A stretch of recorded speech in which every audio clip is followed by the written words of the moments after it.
perseguição e a derrota do anticristo. Nós sabemos pela palavra do Senhor que Deus elaborou um plano antes de todas as coisas serem criadas na eternidade. O Senhor Deus elaborou um plano. E esse plano foi sendo revelado ao longo da história, após a sua criação, ou desde a sua criação. E quando o homem criado, imagem e semelhança do Senhor,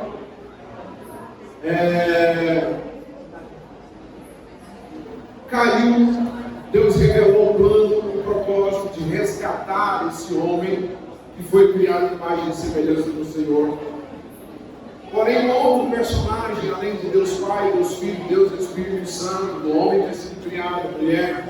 Quando a gente fala homem na Bíblia, está falando de ser humano criado, imagem e semelhança do Senhor.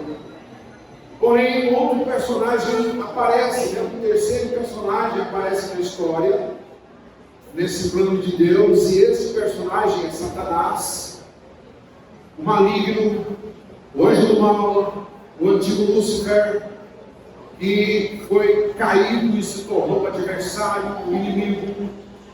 Ele foi deposto, caiu da sua posição por conta da sua inveja, da sua rebelião contra Deus e do seu desejo de usurpar o lugar de Deus, de governar, de dominar todas as coisas. Tudo que Satanás faz depois que ele caiu, é danificar, é estragar o que Deus criou. Satanás tem um ódio terrível do homem, do ser humano criado, imagem e semelhança do Senhor.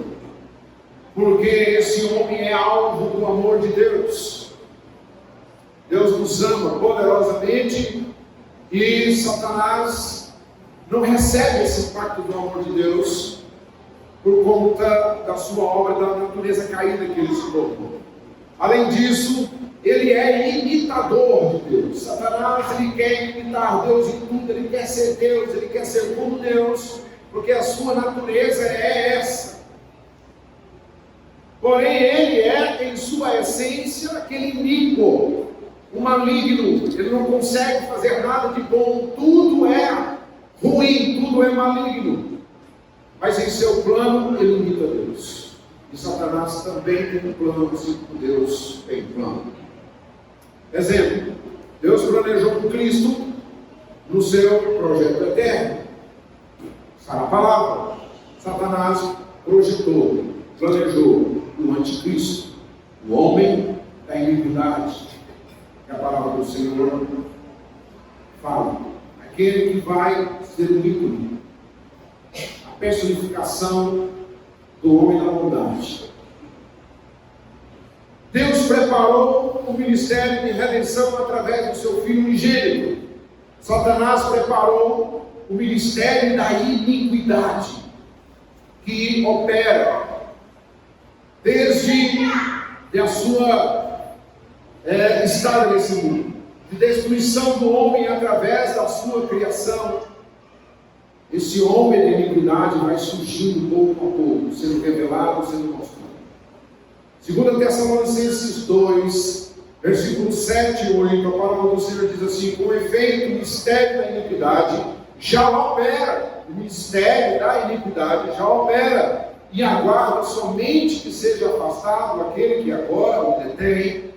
Então será de fato revelado o iníquo, a quem o Senhor já matará com o sopro da sua boca e o destruirá pela manifestação da sua vida. Nesse texto de Tessalonicenses, nós temos 4 revelações importantes, 4 conteúdos teológicos importantes a serem estudados. Primeiro, o espírito da iniquidade que opera desde que Satanás foi lançado na terra, e ele opera através do homem separado de Deus. Satanás opera através de homens distantes de Deus. Segundo, fala também do arrebatamento da igreja e com a igreja a saída do Espírito Santo da terra, que é isto que detém a manifestação do homem da iniquidade. Terceiro, a revelação do homem da iniquidade, a personificação do anticristo em pessoa que vai operar pelo poder de Satanás como nunca se viu antes. Em quarto lugar, a terceira volta de Jesus com a igreja. Nessa ocasião, ele vai derrotar o anticristo com o sopro da sua boca, como nós vemos aqui no texto do Tessalonicenses. O conteúdo é um pouco extenso, então eu vou citar os textos bíblicos, você acompanha aí, nós não vamos ler todos. Aí fica essa tarefinha para casa, esse exercício de casa, e eu quero falar sobre a projeção desse homem da iniquidade, o anticristo, a besta. A sua projeção começa a ser revelada no livro de Daniel. Abra aí Daniel capítulo 2. E aí ele começa a ser revelado. Daniel, vocês sabem que ele foi levado cativo, ele era um dos príncipes dos judeus, do Reino do Sul, e ele foi levado cativo para a Babilônia, e ele era um jovem ainda, mas aquele rapaz que tinha o hábito de orar 3 vezes por dia, e ele buscava o Senhor o tempo todo, e aquela sede de oração. Mas Daniel capítulo 2, nós estamos vendo aqui a partir do versículo 31, quando Nabucodonosor teve a visão de uma estátua. E nessa estátua, ele vê que a cabeça da estátua, ela era de ouro fino, os braços dela eram de prata, o peito e os braços, e os quadris eram de bronze, e as pernas de ferro, e os pés em parte de ferro e em parte de barro. E ele viu, no versículo 34, fala uma pedra que foi cortada sem auxílio de mãos e feriu aquela estátua. E mais à frente diz: mas a pedra que feriu a estátua se tornou em grande montanha que encheu toda a terra. Seria interessante, eu trouxe algumas imagens, mas eu não passei para os meninos, então a gente não vai ver nenhuma imagem aqui. Tem umas imagens muito interessantes. Então Nabucodonosor viu a estátua que representava a sucessão dos 4 reinos a partir dele, que seria o reino dele de Babilônia. Depois veriam o Medo e a Pérsia, que se uniram depois para derrotar o Império Babilônico. E depois veio o reino da Grécia e por último o reino romano, o Império Romano. Lá em Daniel 7, você pode procurar aí em Daniel 7, nós vamos ver que Daniel, ele teve a mesma visão do rei Nabucodonosor, apenas com um conteúdo diferente. Porque lá, ao invés de ele ver uma estátua com ouro, com prata, com bronze, com ferro e com barro, ele teve uma visão de animais, mas que simbolizava, a mesma estátua, os mesmos reinos. Então, a primeira, a cabeça, ele viu como um leão, depois ele viu como um urso, depois ele viu o reino de Alexandre o Grande como um leopardo, e o quarto animal era um animal que não se havia na terra. Ele viu um animal terrível, um animal muito poderoso. Lá no versículo 7, ele diz: depois disso eu continuava olhando nas visões da noite, e eis que um quarto animal terrível, espantoso e sobremodo forte, o qual tinha grandes dentes de ferro, ele devorava e fazia em pedaços, e pisava aos pés um que sobejava. Era diferente de todos os animais que apareceram antes dele, e tinha 10 chifres. Estando eu a observar, o verso 8, estando eu a observar os chifres, eis que entre eles subiu outro pequeno, diante do qual 3 dos primeiros chifres foram arrancados. E aí ele fala da natureza desse chifre que apareceu. Ele fala que a sua boca falava com insolência. Lá no versículo 11 ele fala das insolentes palavras que o chifre proferia. Lá no versículo 19 ele diz: do quarto animal que era diferente de todos os outros. E ele fala no versículo 20 do outro que subiu diante do qual caíram três, daquele chifre que tinha olhos e uma boca que falava com insolência e parecia mais robusto do que os seus companheiros. Eu olhava e eis que este chifre fazia guerra contra os santos. Aqui ele já está projetando o futuro, né? Daniel, lá no texto já do arrebatamento da igreja, prevalecia contra eles, até que veio o ancião de dias, aqui está falando de Jesus, e fez justiça aos santos do Altíssimo, e veio o tempo em que os santos possuíram o reino, e é aí que a igreja vai reinar com Jesus. No versículo 25 diz: proferirá palavras contra o Altíssimo, magoará os santos do Altíssimo, e cuidará em mudar os tempos e a lei, e os santos lhe serão entregues nas mãos por um tempo, 2 tempos e metade de um tempo. Mas depois se assentará o tribunal para lhe tirar o domínio, para o destruir e o consumir até o fim.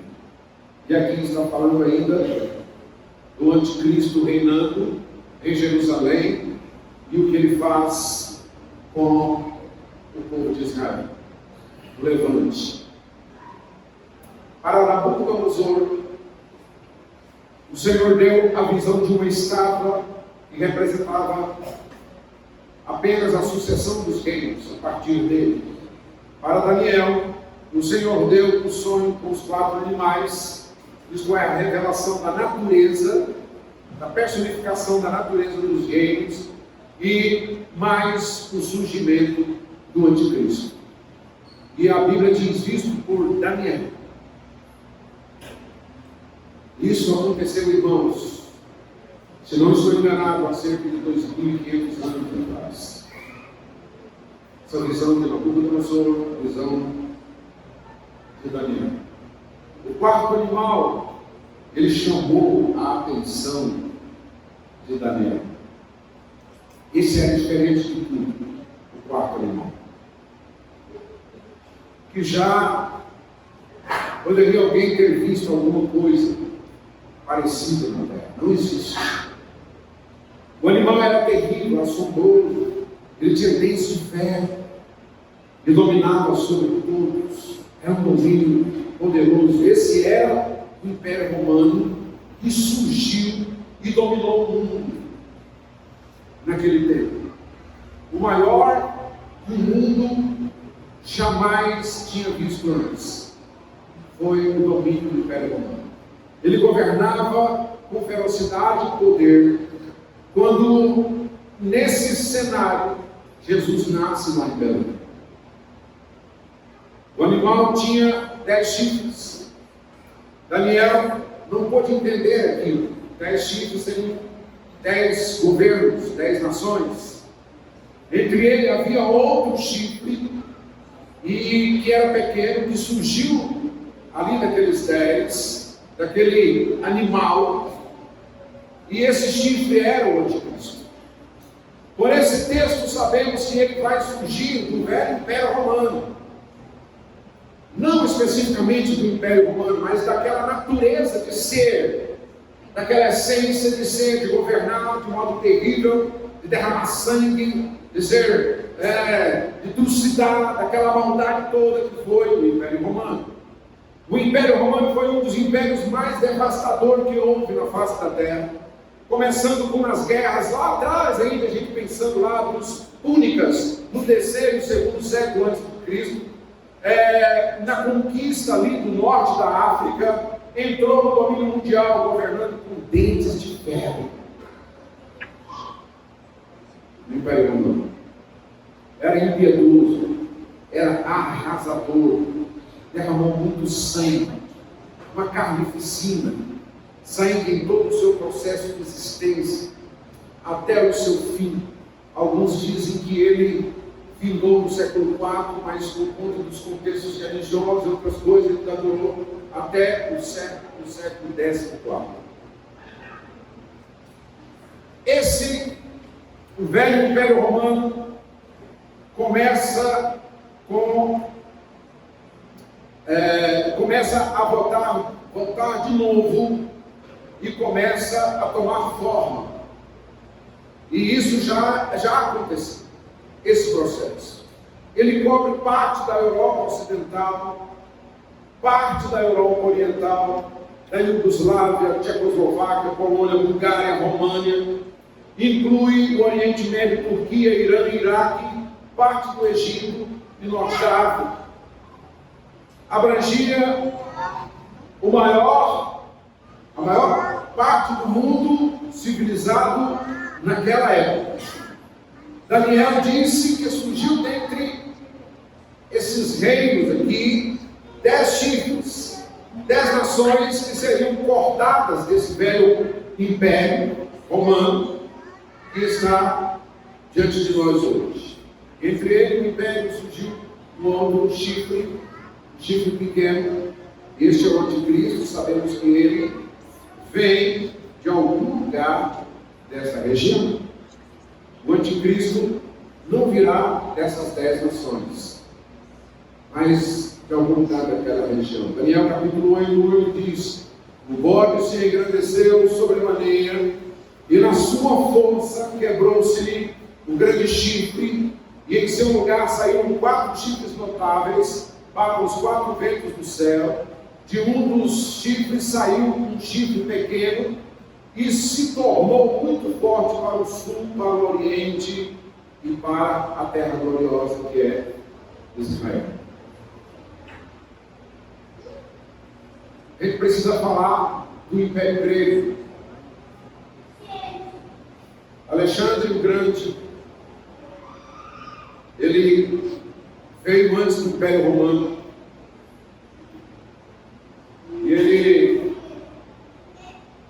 derrotou o Império Persa, que foi depois do Império Babilônico, e literalmente mudou o Império Grego, mudou o pensamento da humanidade.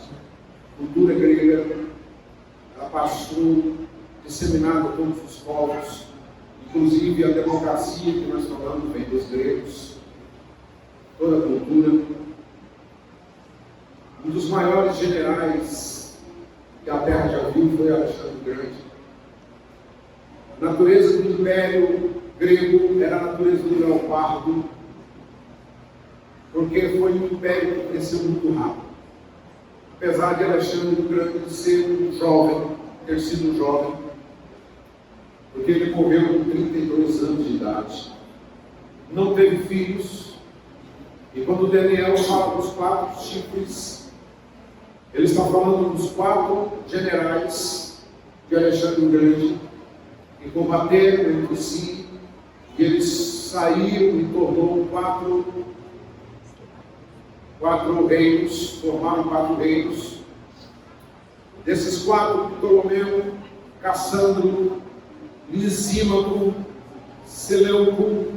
Ptolomeu ficou com a região do Egito, Cassandro com a Macedônia e a Grécia, Lisímaco com a parte da península da Anatólia e da Trácia, Seleuco com a território Mesopotâmia e do Império Persa. Então Daniel diz: e no lugar de um deles nasceu um pequeno chifre. Os limites desses países continuam o mesmo, mas existe uma coisa que precisa ser observada. E desses 4 países, o que mais expandiu foi a região da Síria, aquela região oriental. Lembrando antes da entrada do povo de Israel, quero levar você a pensar quando Josué estava introduzindo o povo na terra prometida. Nós vimos ali que 3 tribos do povo de Israel não entrou na terra prometida. Na verdade, 2 tribos e meia, que foi Dan, Gade e a meia tribo de essas 10 tribos ficaram do lado oriental do Rio Jordão, do lado do Grande Lago, e Manassés ficou mais ao norte, fronteira com os arameus, que são os sírios. Gade ficou mais ao centro, fronteira com os amonitas. Ruben ficou mais ao sul, fronteira com os moabitas. E aí você lembra que na queda do povo de Israel, lá já bem na frente, na época dos profetas Daniel, Jeremias, Ezequiel, vocês que conhecem a palavra, veem que ali havia guerra contra o povo de Israel, e o povo de Israel que foi abandonando Deus, foi esfriando. Israel foi conquistado, e a primeira conquista aconteceu no Reino do Norte, porque o reino de Israel foi dividido na época de Roboão, entre o Reino do Norte e o Reino do Sul. O Reino do Norte ficou como a capital Samaria, e o Reino do Sul ficou como capital Jerusalém, quando tinha no Reino do Sul apenas 2 tribos, que eram a tribo de Judá e a tribo de Benjamim. E o Reino do Norte ficou como o restante das tribos. Mas o Reino do Norte foi conquistado por quem? Pelos assírios. E existia na cultura dos assírios, quando eles conquistavam o povo, eles misturavam o povo na sua cultura, com os seus deuses. Aquele povo passava a ser tipo assírio também. Quando Jesus veio, lá na frente, Jesus ele foi até aquela região de Gadara. Por que Jesus passou o Jordão para ir até a região de Gadara? Porque ele precisava levar as boas novas para a tribo de Dan, de Manassés, de Gade, que ficou do outro lado. Mas naquele tempo ali, o povo já estava misturado com os assírios. A principal teoria da vida do anticristo, o homem da iniquidade, será da Síria ou da região árabe, e se expandiu. Eu quero chamar a sua atenção hoje para o que está acontecendo no mundo árabe. O mundo árabe hoje é um mundo que está em avanço, em crescimento maior do que qualquer outra nação no mundo. Você já ouviu falar sobre a cidade chamada Delaine? Quem já ouviu falar de Delaine? Ou Neon? A Arábia Saudita revelou detalhes para seu ambicioso projeto urbano de Delaine, apresentado como uma cidade de um só edifício no deserto que se estenderá por 170 quilômetros e abrigará 9 milhões de pessoas, quase a população de São Paulo. Você já ouviu falar na Liga Árabe de Futebol? Já. A Liga Árabe de Futebol comprou os principais jogadores do mundo. Neymar está jogando na Arábia agora. Zidane está jogando na Arábia. Cristiano Ronaldo está jogando na Arábia. Zidane não, Karim Benzema, desculpa. Pois é, mas quem sabe não tem uma essência dele lá. Karim Benzema está jogando na Arábia. Por que eu estou falando isso, queridos? Porque a Arábia, ela está em evolução. E é dali que vai surgir o anticristo. Todo o contexto tecnológico, científico, que se pode imaginar. Uma cidade construída em linha reta de 170 quilômetros, abrigando 9 milhões de pessoas no deserto. projeto vai custar cerca de $1 trilhão. Esse povo tem dinheiro para fazer o que quiser. É o povo mais rico. E o anticristo vai utilizar desse contexto todo de poder. Ele vai ser o cara. O povo que era rejeitado pela sociedade de todo mundo está sendo agora aceito, admirado no mundo árabe. Até mesmo o futebol está ajudando nesse processo de formação e aceitação. Porque quem não gosta do futebol, gente, eu gosto. O mundo árabe hoje tem os melhores do mundo. Eles compram os melhores cientistas, os melhores projetos. Então, desta região veio o anticristo, o homem da iniquidade. Ele será poderoso, o seu poder virá da riqueza, da ciência, auxiliado pelo espírito principal maligno que auxiliou no processo da natureza do Império Romano. O mesmo espírito que ajudou Alexandre o Grande na conquista. Esse principado vai ajudar o anticristo. E ele entrará na Terra Santa gloriosa do Senhor. E ele será como Cristo. Daniel capítulo 11, a partir do versículo 40, lá no 41, diz assim: entrará também na Terra gloriosa, porque ele vai fazer guerra com 3 reinos. E depois que ele conquistar o Egito, aí ele vai entrar na Terra gloriosa. Fim do tempo,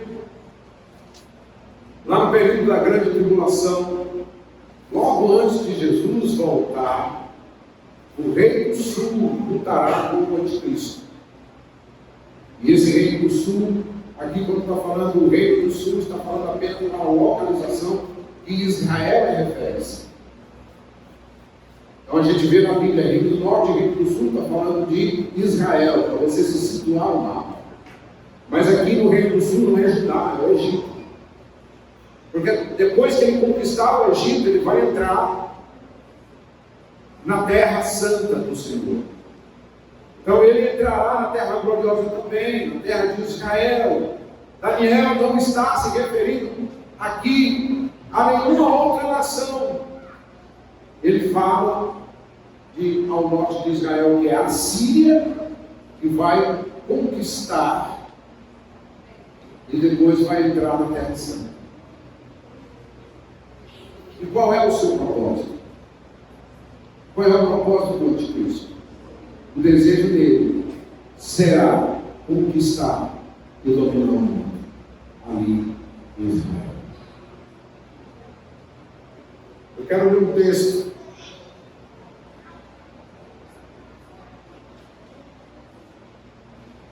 e só de olhar para esse texto, eu sinto pelo Espírito a dor que Jesus sentiu quando ele estava lá em Israel ministrando para o povo. É o texto de João, capítulo 5, versículo 43.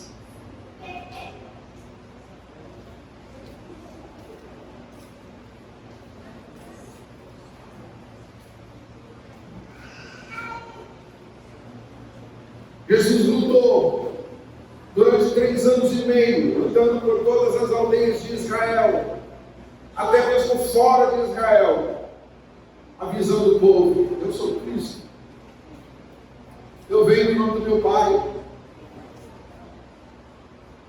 é chegado o reino. Mas a palavra do Senhor diz que não creram. E aí Jesus diz para o povo de Israel: eu vim em nome do meu Pai, e não me recebeis.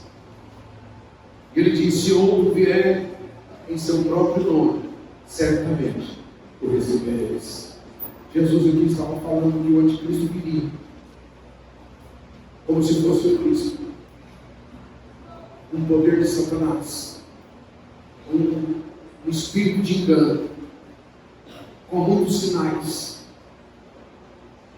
muita coisa, e que Israel iria receber como Cristo, como Messias enviado. Eu fico imaginando a dor que o Senhor Jesus sente nessa hora, quando Ele fala para Israel. O anticristo, o homem do pecado, aquele que Israel receberá um dia, esperançoso no meio de um mundo que está em frente da destruição. A gente pode observar, querido, que esse processo de fomentar o anticristo, ele está sorrateiramente em tudo.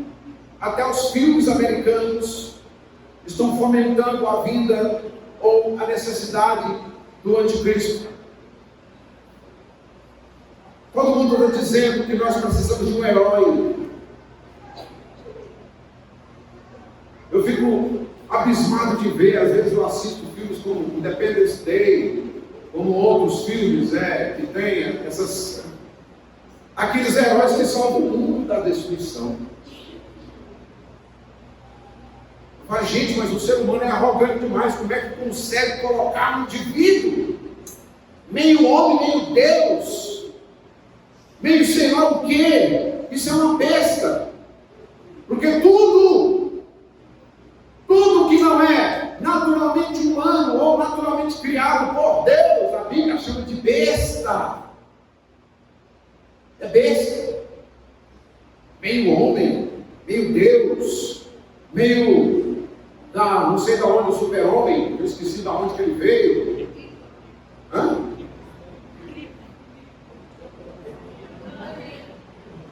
Não, e todas essas coisas, a Bíblia chama de besta, mas o mundo está admirando. Quando lança um filme, enche os cinemas, até a Barbie agora. A última vez.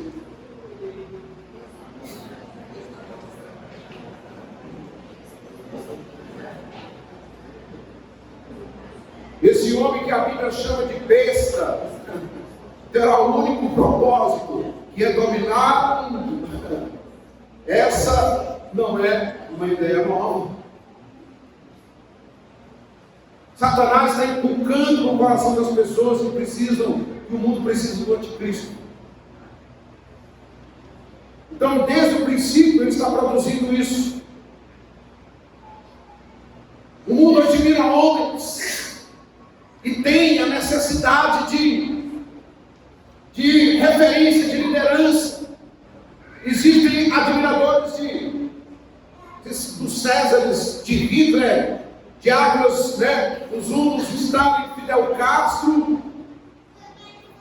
E existe tudo isso, mas esses indivíduos todos têm como objetivo dominar, controlar,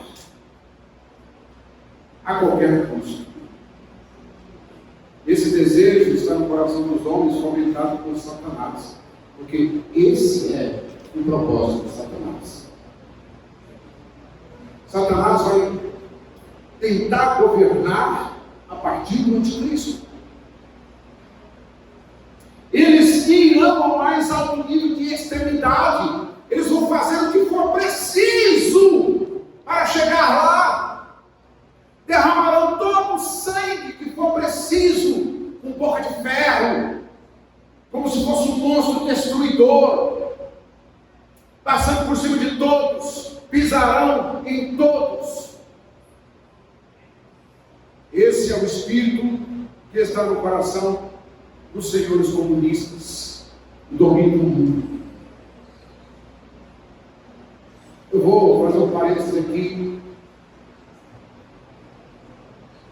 Eu vou falar algo que eu sei que nem todo mundo concorda comigo e talvez muita gente não goste.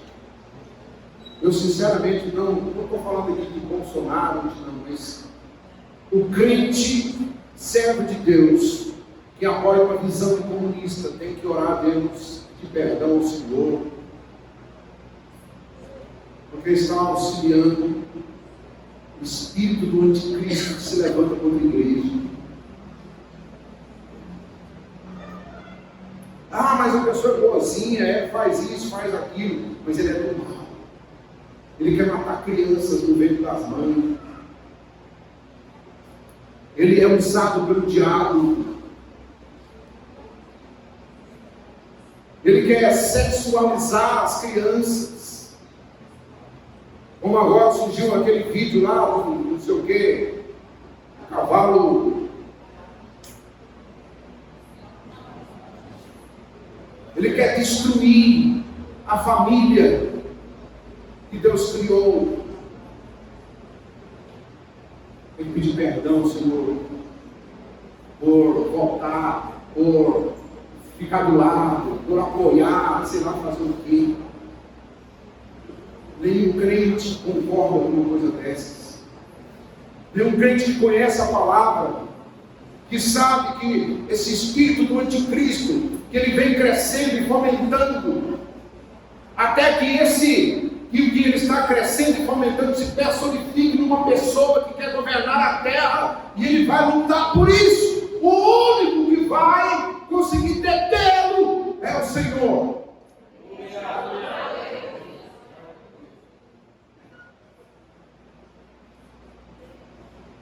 Daniel capítulo 7, versículo 7 e 8, a palavra do Senhor diz: depois disso eu continuava olhando nas visões de noite, e eis um quarto animal terrível, espantoso e sobremodo forte, o qual tinha grandes dentes de ferro. Ele devorava e fazia em pedaços, e pisava aos pés o que sobejava. Era diferente de todos os animais que apareceram antes dele, e tinha 10 chifres. Estando eu a observar os chifres, eis que entre eles subiu outro pequeno, diante do qual 3 dos primeiros chifres foram arrancados. E eis que nesse chifre havia olhos como os de homem, e uma boca que falava com insolência. A natureza do anticristo é lutar contra Deus, é falar contra Deus, é xingar Deus, é discriminar tudo que é de Deus, é ridicularizar Deus, ridicularizar aqueles que servem a Deus. Então, os servos do anticristo que estão por aí, eles estão defecando em imagens religiosas, eles estão enfiando cruz nos anos e fazendo e acontecendo coisas, porque eles lutam contra tudo que é Deus. Isso já está acontecendo, gente.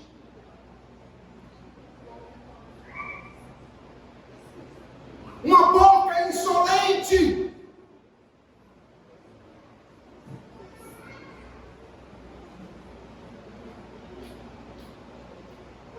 A Bíblia diz claramente de onde ele vem.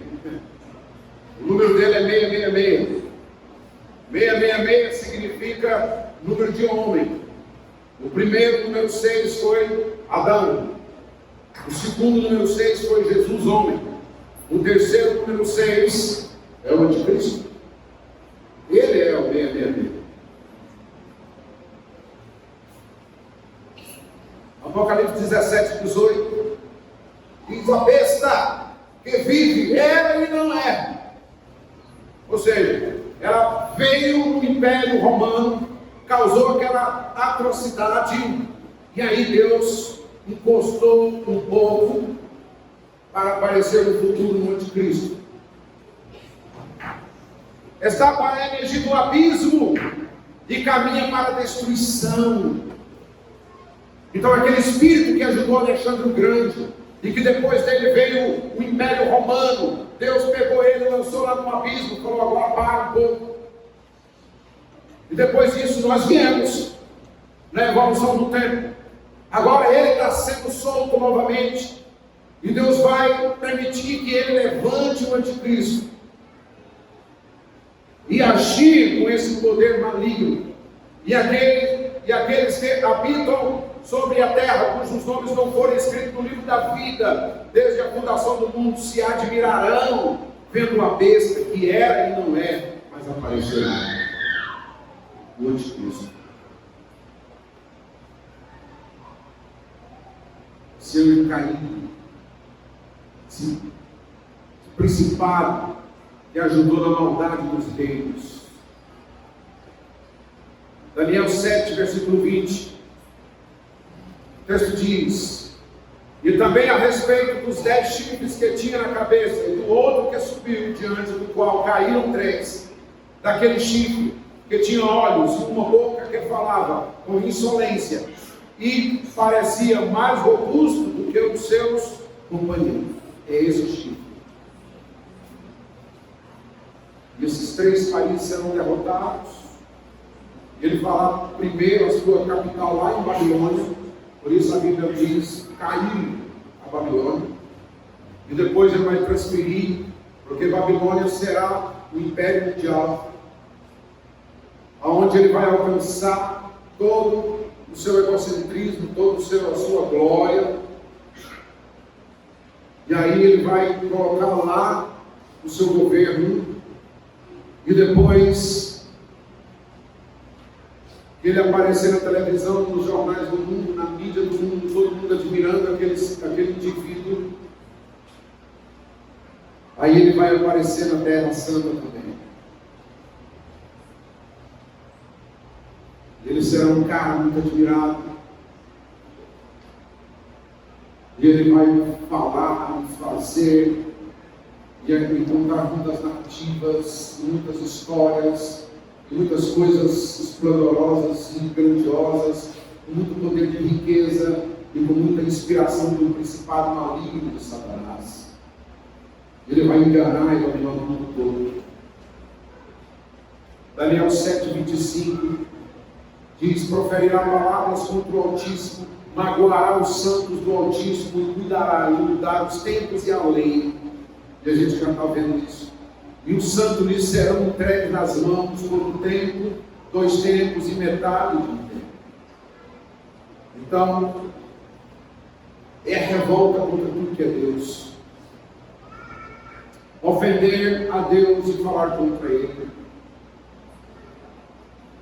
Existe no pensamento do homem da iniquidade, ou desse mistério da iniquidade, que ele não é revelado, mas ele já está atuando, uma concentração de força contra tudo que é Deus.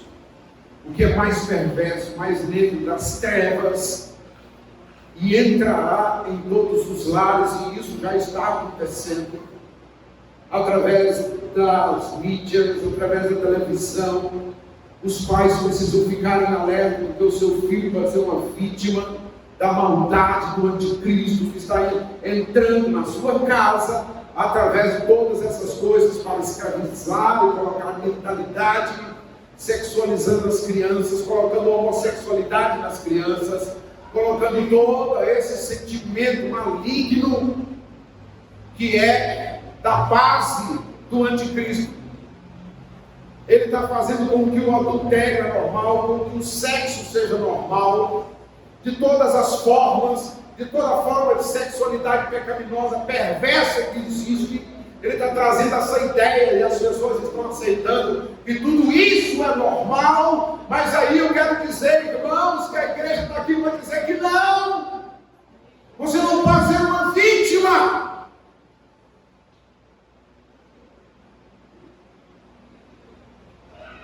E isso é só o princípio da maldade que vem por aí.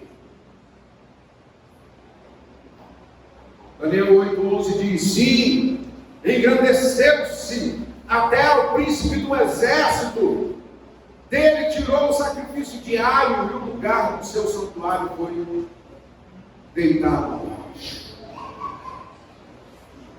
A humanidade quer ser Deus. Precisa de um Deus político, governo. E aí, eu volto lá no texto de João 5:43, quando Jesus diz: eu venho em nome do meu Pai, vocês não estão me recebendo, mas virão em nome dele mesmo e vocês vão receber. Israel vai clamar o mundo inteiro, apontando para ele, dizendo: esse é o Messias esperado.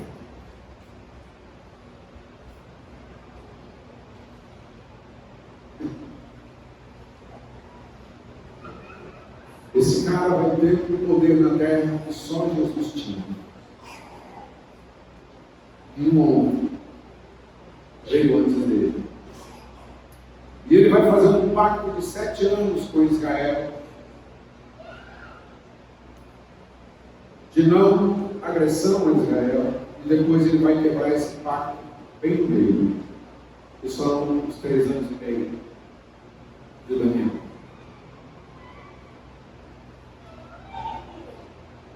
E o templo será erguido, e a gente não sabe como que esse templo vai ser erguido, nenhum teólogo sabe dizer, mas o templo vai ser erguido, e hoje em Israel todos os utensílios do templo já estão prontos, e existe um grupo de sacerdotes também que estão prontos para assumir o templo.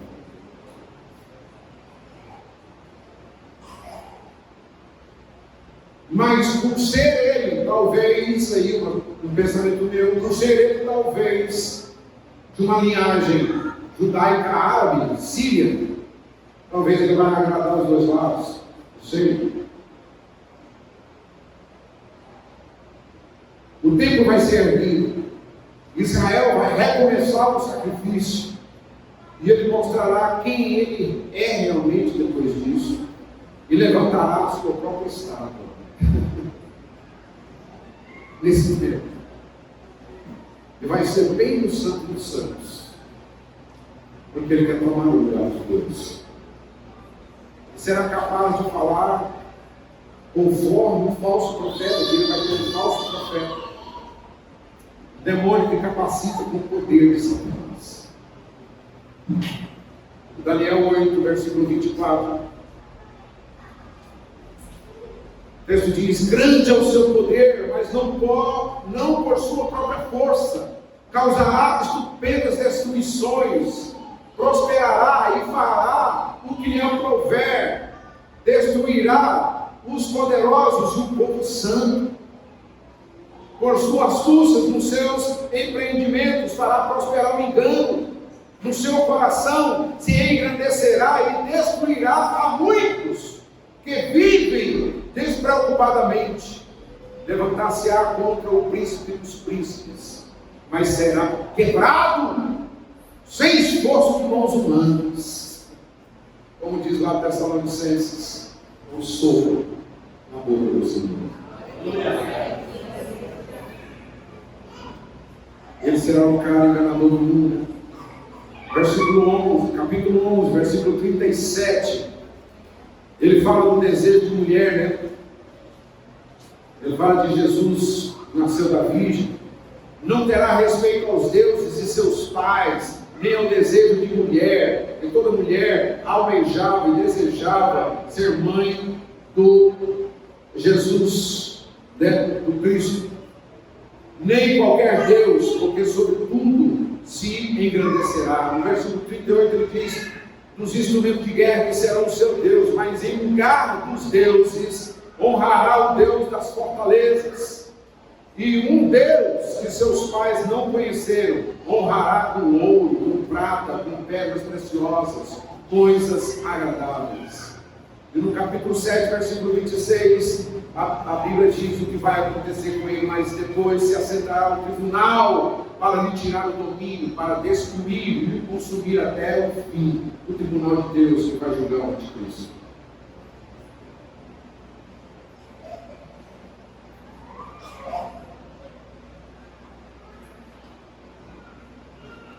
Como eu não tenho tempo para ministrar tudo que eu preciso, eu quero adiantar aqui.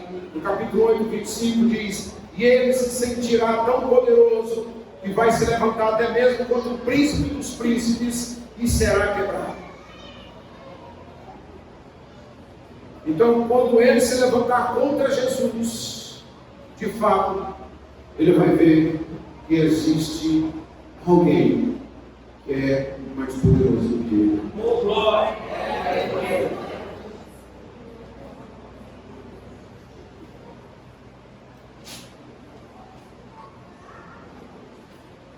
Eu fico pensando porque ainda tem muita gente que quando fala em Jesus só consegue ver Jesus pobrezinho morto na cruz.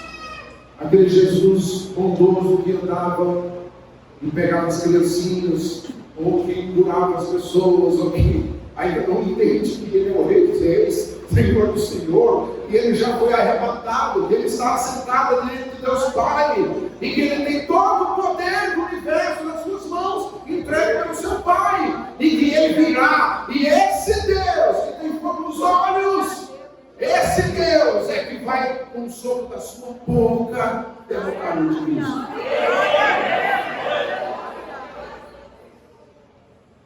E é esse Deus que nós servimos. E esse anticristo vai se dobrar, e Satanás vai se curvar.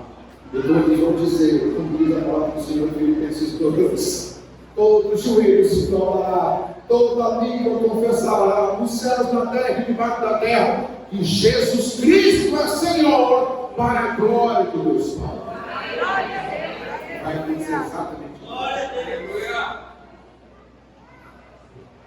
E aí aqui a gente vê o fim do anticristo. Eu quero dizer para os irmãos que tem algo que está detendo o anticristo para que ele não se manifeste agora. Eu não vou falar da grande tribulação, porque haverá um holocausto de horror, derramamento de sangue que nunca se viu antes. Todas as nações da terra estão produzindo armas de guerra como não eram antes. E haverá uma perseguição contra aqueles que se dizem cristãos.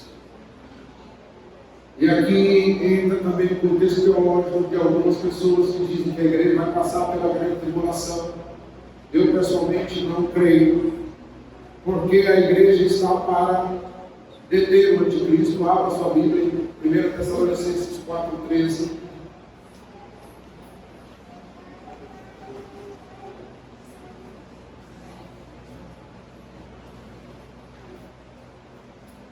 A igreja vai continuar sofrendo, e o principal sofrimento da igreja é lutar contra aquilo que distorce o direito, contra esse espírito da iniquidade que está escondido, mas que está agindo.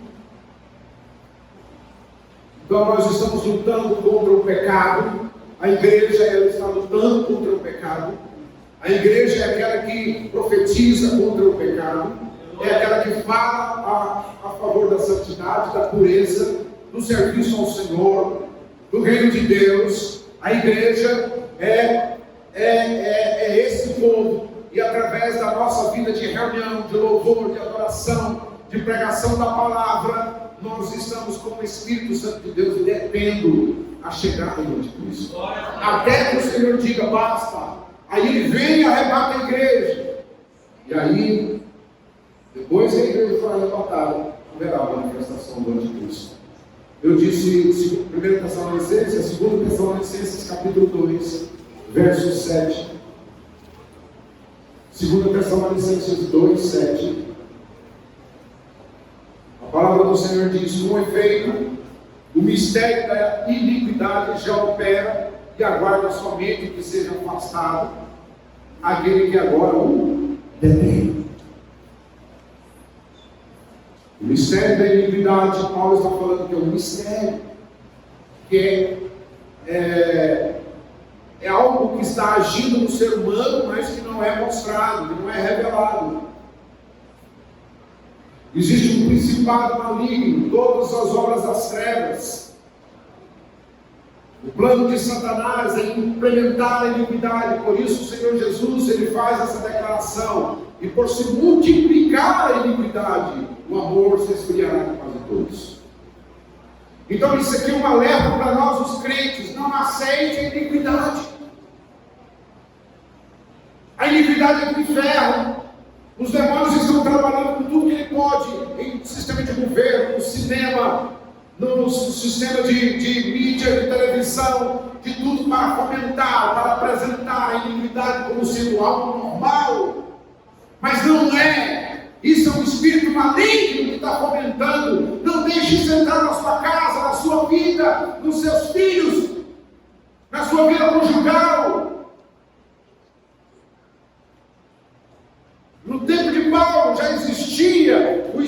da iniquidade. Com efeito, o mistério da iniquidade já opera, e agora só aguarda, ou seja, espera, somente que seja afastado aquele que agora o detém. Quem é que está detendo o espírito da iniquidade, ou o homem da iniquidade? A igreja, é o Espírito Santo. Aí ele diz, no versículo 8, então, ou seja, só depois será de fato revelado o iníquo, a quem o Senhor Jesus matará com o sopro da sua boca e o destruirá pela manifestação da sua vida. Ora, o aparecimento do iníquo é segundo a eficácia de Satanás, com todo o poder e sinais e prodígios da mentira, e com todo o engano de injustiça aos que perecem, porque não acolheram o amor da verdade para serem salvos. Então a igreja com o Espírito Santo é que está detendo a chegada do anticristo, o homem da iniquidade, a besta, aquele que é usado por Satanás. Mas ele vai se manifestar um dia, o mundo todo vai ver ele, vai conhecer o cara, que será tido como Messias, mas é o enganador das nações, com as suas mentiras.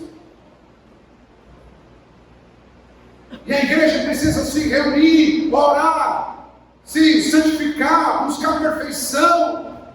Irmãos, a gente não consegue entender quantas pessoas que falam da igreja, que saem da igreja, e que maltrata a igreja, e que briga contra o irmão, contra o pastor, e contra um, contra outro. Nós estamos fazendo a guerra que o diabo quer.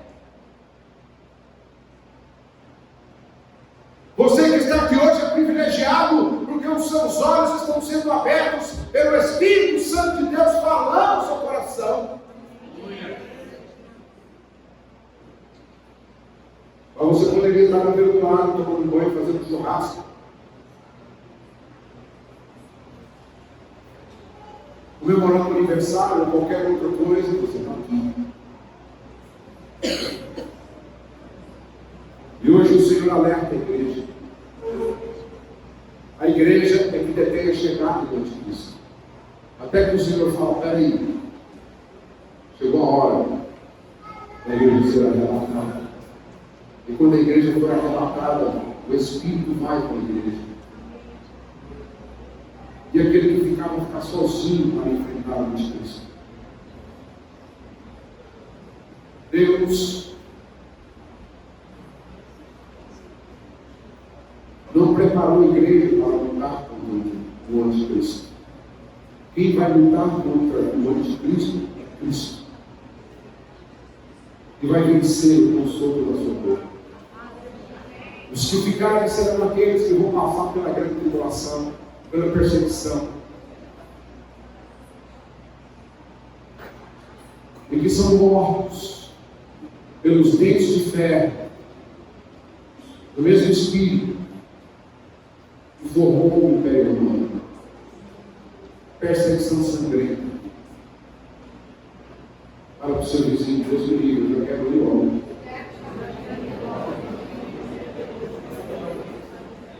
Mas eu não posso, como pastor, que amo você, perguntar para você nessa manhã como é que está a sua vida de relacionamento com o Espírito Santo de Deus. Porque a diferença será no Espírito.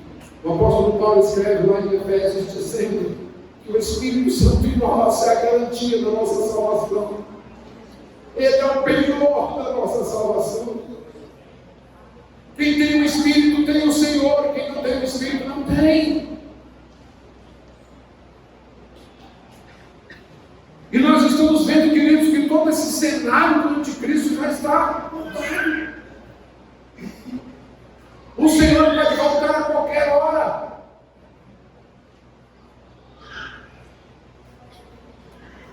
Primeira Tessalonicenses 4, versículo 13. Vamos ler agora esse texto. Eu esqueci de pedir alguém para cronometrar o tempo. Mas eu tenho 2 minutos aqui. Fica de pé, por favor.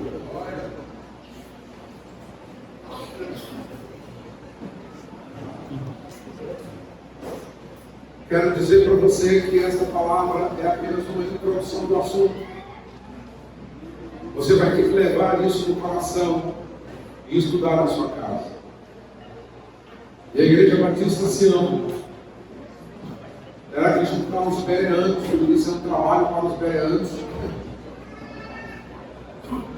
para investigarmos mais, aprofundarmos mais e trazer uma doutrina compreensível, ensinável e firmada para todos. Mas a palavra do Senhor diz em 1 Tessalonicenses 4,13: não queremos, porém, irmãos, que sejais ignorantes com respeito aos que dormem, para não vos entristecermos como demais que não têm esperança. Pois se cremos que Jesus morreu e ressuscitou, assim também Deus, mediante Jesus, trará em sua companhia os que dormem. Ora, ainda vos declaramos por palavra do Senhor isto: nós os vivos, os que ficarmos até a vinda do Senhor, de modo algum precederemos os que dormem. Porquanto o Senhor mesmo dá a sua palavra de ordem, ouvida a voz do arcanjo e ressoada a trombeta de Deus, descerá dos céus, e os mortos em Cristo ressuscitarão primeiro. Depois nós, os vivos, os que ficarmos, seremos arrebatados juntamente com eles, entre nuvens, para o encontro do Senhor nos ares, e assim estaremos para sempre com o Senhor. Consolai-vos, pois, uns aos outros com essa palavra. Sabe, queridos, muita gente, quando lê alguns textos bíblicos, acha que é apenas uma coisa comentada, falada, que é como se não fosse viver isso. Eu quero perguntar para você está preparado para o arrebatamento? Meu irmão, se você for ler 1 Coríntios capítulo 15, a palavra do Senhor diz que vai ser assim, ó, um abrir e fechar dos olhos, você vai estar com o Senhor dos ares.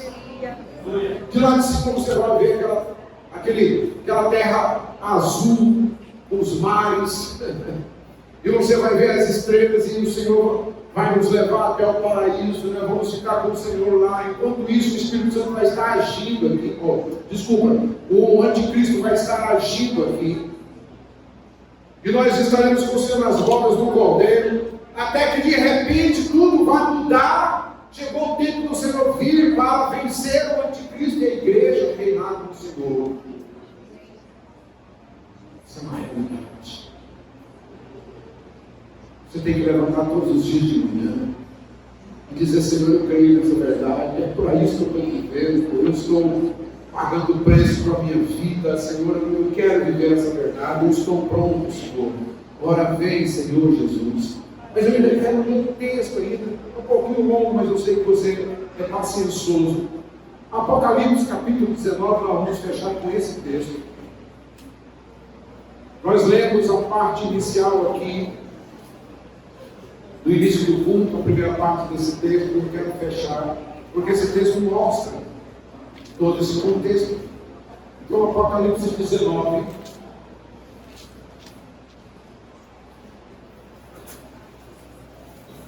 Apocalipse 19. O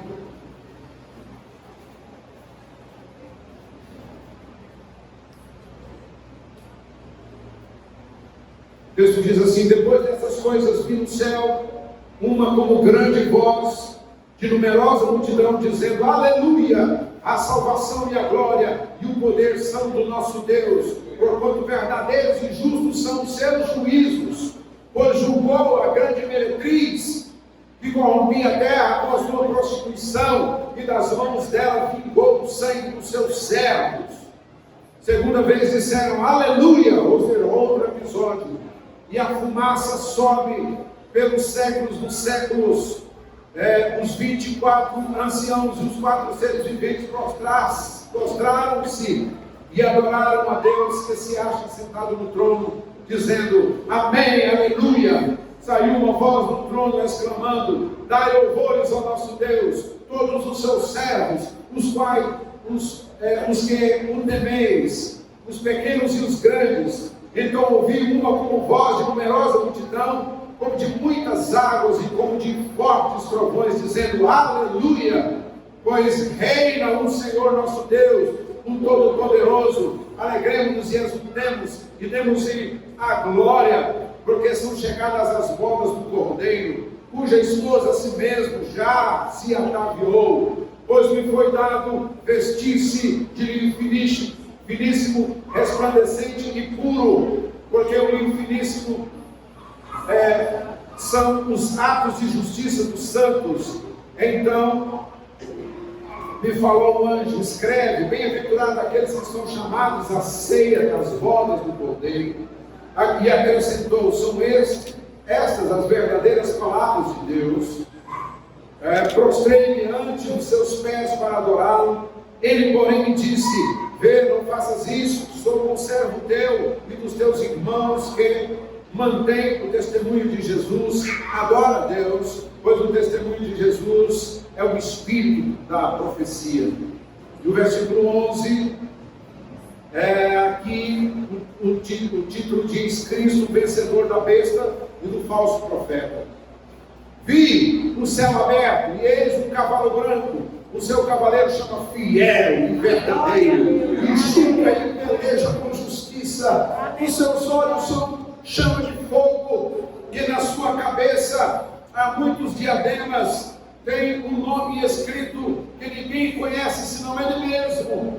Está vestido com um manto tinto de sangue, e o seu nome se chama Verbo de Deus. Aleluia. E serviu-no os exércitos que há no céu, montando cavalos brancos, com vestiduras de linho finíssimo, branco e puro.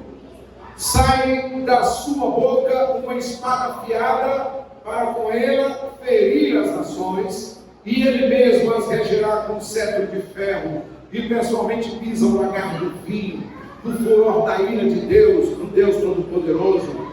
Tem no seu manto e na sua coxa um nome escrito: Rei dos Reis e Senhor dos Senhores. Então vi um anjo posto em pé no sol e clamou com grande voz, falando a todas as aves que voam pelo meio do seu vinde, reunidos para a grande ceia de Deus, para que comais carne de reis, carne de comandantes, carne de poderosos, carne de cavalos e seus cavaleiros, carne de todos, quer livres, quer escravos, todos pequenos como grandes. Vi a besta e os reis da terra com os seus exércitos congregados para pelejarem contra aquele que estava montando o cavalo e contra os seus exércitos. Mas a besta foi aprisionada, e com ela o falso profeta, que com os sinais feitos diante dela seduziam aqueles que receberam a marca da besta e eram os adoradores da sua imagem. Os dois foram lançados vivos dentro do lago de fogo que arde com enxofre. Os restantes foram mortos com a espada que saía da boca daquele que estava montado no cavalo, e todas as aves se fartaram das suas carnes. Glória a Deus. E aqui é o fim do anticristo, do falso profeta, da besta, e o Senhor vai reinar com o seu povo. Glória a Deus por isso. Aleluia. Louvado e agradecido seja o nome de Deus. E assim será. Aleluia. Bem-aventurado Senhor, por isso chamamos para a ceia do Senhor. Vem cá, os pastores, por favor, vamos orar ao Senhor.